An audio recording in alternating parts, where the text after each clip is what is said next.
just thoughts on practice, getting ready for the SEC opener? Yeah, guys are excited. I think anytime you get an SEC road opponent, something about going on the road that you embrace that environment. And you know, most of our kids love going to play in the SEC on the road. You know, last year, Tennessee and Auburn stick out as pretty unique environments, and I think South Carolina's in line with that in terms of their fan base.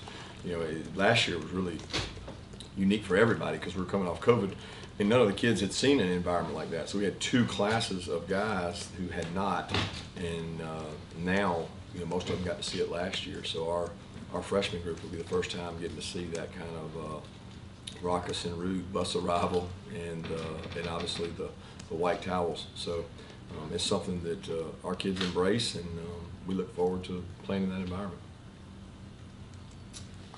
With Dejon Edwards getting extensive playing time these first two games, what has he shown you, and what do you expect from him moving forward? Well, he had a tremendous camp. He worked really hard. He was, you know, probably ready to play the same role he did this year, last year, but we had just more backs. So he's really done a good job picking things up on third down. He's smart. He's got great hands out of the backfield, catches the ball well, hard to tackle, quick. But he's more than that. He's a everyday special teams, just tough, hard-nosed football player that makes our culture right in terms of toughness.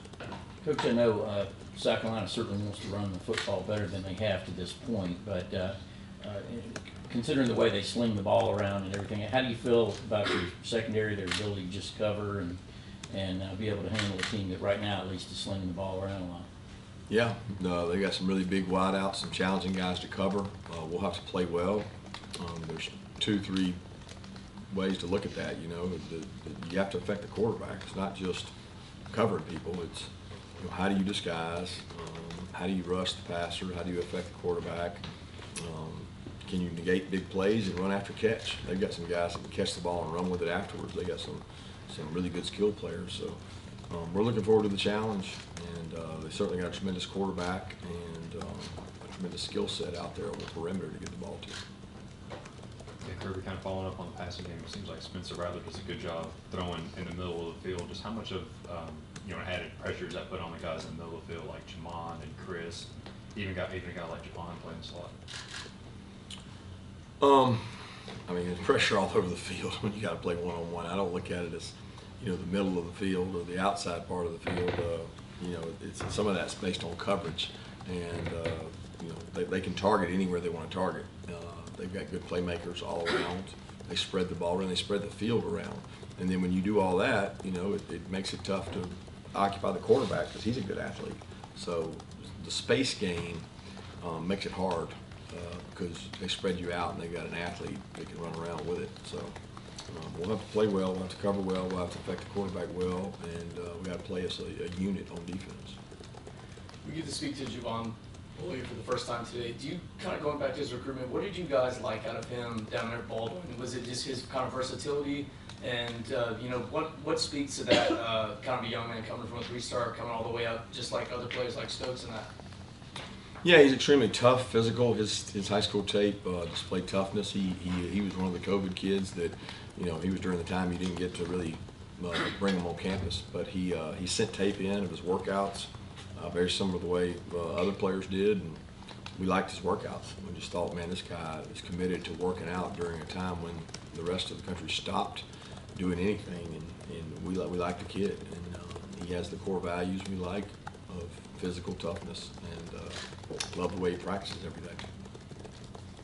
Kirby, I want to ask you about Will Muschamp. What's it been like having him back in the program for a couple seasons, or the second season now, from a professional level, and then, you know, a guy that you're friends with and worked with earlier in your career? What's it like on a personal level to be with him on a daily basis? Well, it's comforting to have a guy that's been an SEC head coach, you know, 2 places, and he's worked all across the SEC, including LSU and Auburn. So there's a lot of value in that knowledge. He understands the seat I'm in. He understands recruiting in this conference. He's a tremendous asset to our defensive staff. He's a tremendous asset to our special team staff. So it's like having a second head coach, and that's you know, that's what I talk about when I talk about our staff being complete and being one of the best we've assembled. He's a big reason why. Kirby, it's no secret, 7 years ago before this job opened, South Carolina was talking to you. What did you see? What do you think of South Carolina's job and program?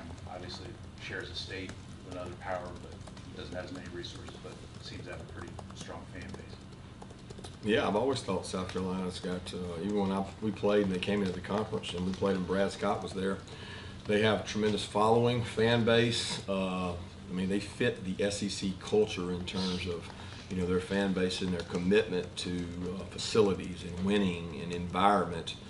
They have all those things. It's not a huge state, so they know they have to go outside the state to win battles. They come into Georgia a lot. They've gone to Tennessee a lot. They're closer to the eastern seaboard, some of the DC area, and they've got some really good players from that area because they're the closest SEC school by car to get there. So Shane's done a good job there, and they'll probably continue to do a good job because they recruit well. And what have you made of your inside linebacker play for the first 2 games? I know we talked a lot this offseason about just the lack of experience. What do you think they've gained so far in these first 2 games against Oregon and Samford? Well, first thing they gained is experience. I think game experience is invaluable.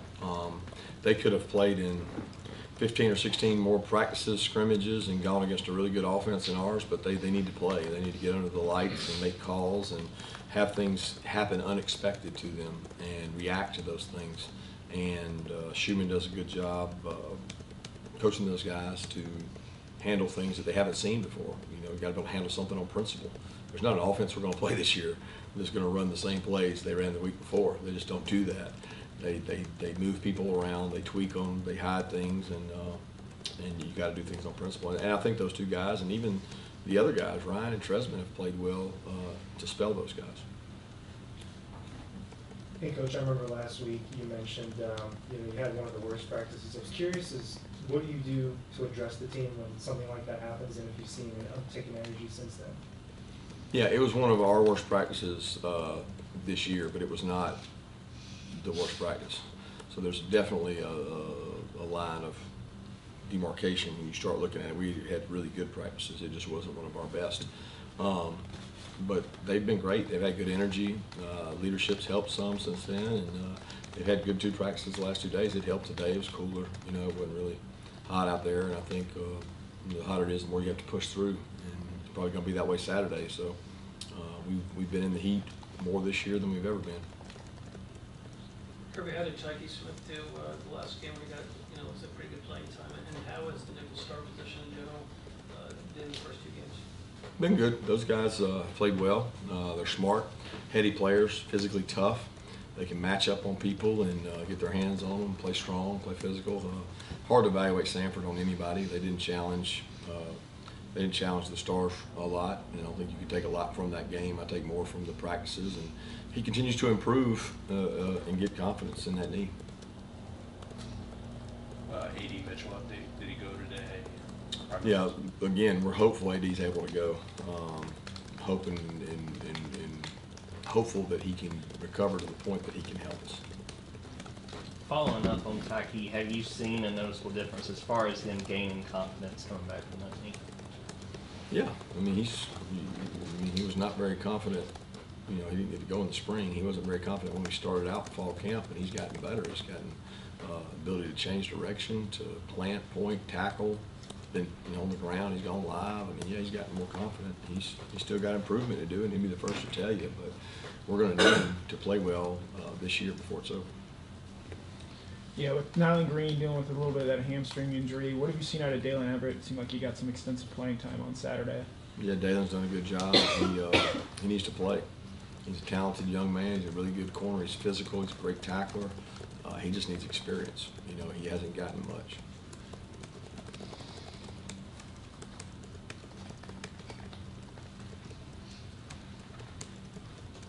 Coach, I know we asked you about Bear Alexander the other day, but I wondered about Christian Miller, and I know Sean Washington got in the other day, looked like he made a good player too. Yep, both those guys are developing. They go on the scout team each day. They're going against the number 1 O-line and getting better by the day.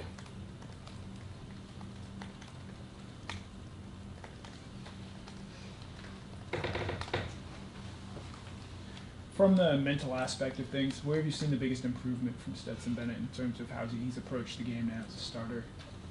I think confidence in himself, and that's the biggest change. I mean, he prepared the right way last year. He continues to prepare the right way in terms of what he watches on Monday, Tuesday, Wednesday. You know, what his answers are, what run checks we have, what pass checks we have, what decision-making process we have.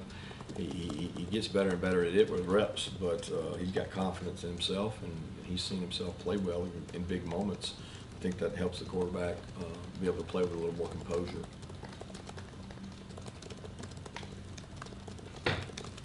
How confident are you in your defense overall? I mean, it's easy to look up and see, leading the nation in scoring defense, but we're still at that point in the season. You can't be sure what you're facing overall. Is this their best test yet, you think?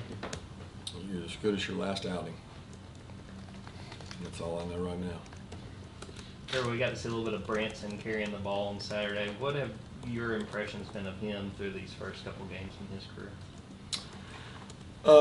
He's getting better with every day. He's a guy that works really hard.